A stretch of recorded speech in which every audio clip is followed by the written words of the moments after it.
हर जगह, हर शहर में एक दरिंदा छिपा होता है।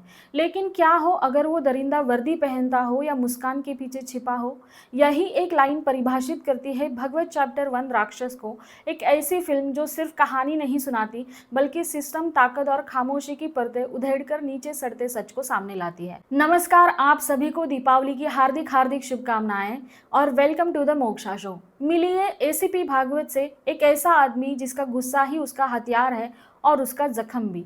वो ऑफिसर जो रूल को मोड़ता नहीं पर सच मांगो तो तोड़ देता है, लेकिन यही क्रोध उसका श्राप बन जाता है और डिपार्टमेंट उसे शहर के हंगामे से निकालकर भेज देता है एक शांत सी जगह, रॉबर्ट्सगंज, उत्तर प्रदेश। जैसे ही भागवत अपनी नई पोस्टिंग संभालता है, एक टूटा हुआ पिता सामने आता है। उसकी बेटी पूनम गायब है। ना कोई क्लू, ना विटनेस, ना मैसेज, बस खामोशी है। भागवत कहता है 15 दिन दीजिए, मैं उसे वापस लाऊंगा। और उसी पल उसकी आंखों में फिर से जल उठती ही जस्टिस की आग। शहर की दूसरी ओर या कहीं गांव के उस पार एक और कहानी जन्म ले रही है। वहां रहता है एक मासूम, दिल का साफ और इनोसेंट सा लड़का। वो अब भी मानता है कि जिंदगी शक से नहीं, मुस्कुराहट से चलती है। वो एक लड़की से मिलता है और प्यार पनपता है जैसे तूफान में कोई नाजुक फूल।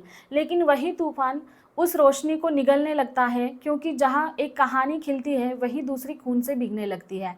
जैसे जैसे भागवत गहराई में उतरता है, क्लूज उलझते हैं, गुम हो जाते हैं और फिर किसी और चेहरे में लौट आते हैं। तभी उसे पता चलता है कि 2004 से 2009 के बीच आसपास के गांवों से 19 मिसिंग कंप्लेंट्स दर्ज हुई है, जिनमें 19 औरतें शामिल हैं। 19 परिवार जो उस दस्तक का इंतजार कर रहे हैं जो कभी आई ही नहीं। अब पूनम का केस एक केस नहीं रह जाता, वो बन जाता है वेब ऑफ फियर, एक ऐसे अंधेरे का धागा जो अनदेखा है पर हर तरफ फैला हुआ है।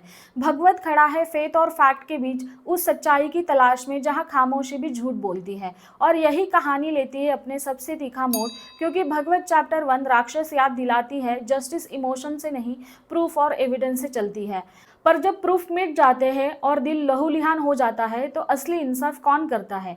यही है इस फिल्म की ताकत, दिखाना कि कैसे एक आदमी जो सच्चाई के लिए जल रहा है, उसी सच्चाई के सामने ठंडे पड़े सिस्टम में जो बेबस खड़ा हो जाता है।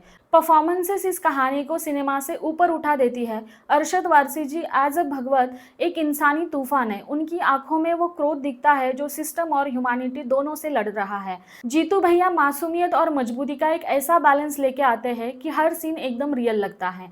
डायरेक्शन शार्प और ऑनेस्ट है। स्क्रीन प्ले चाकू की धार की तरह साइलेंस को काटता है। ना ग्लैमर, ना गिमिक्स, बस एक रॉ स्टोरी टेलिंग जो आखिरी फ्रेम तक आपको सांस नहीं लेने देती। मैं इस मूवी को 5 में से 4 स्टार दूंगी। क्या एसीपी भागवत पूनम को ढूंढ पाएगा? क्या उन 19 औरतों का रिश्ता है राक्षस नाम के उस अंधेरे से? और आखिरी असली मॉन्स्टर कौन है?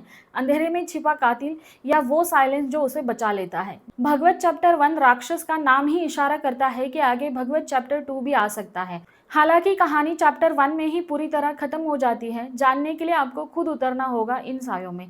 देखिए भगवत चैप्टर 1 राक्षस ओनली ऑन ZEE5, जहां हर मुस्कान के पीछे छिपा है एक सीक्रेट और हर शैडो शायद आप ही को देख रही हो। मैं मिलती हूँ आपको अगली वीडियो में, तब तक के लिए स्टे सेफ, स्टे हेल्दी।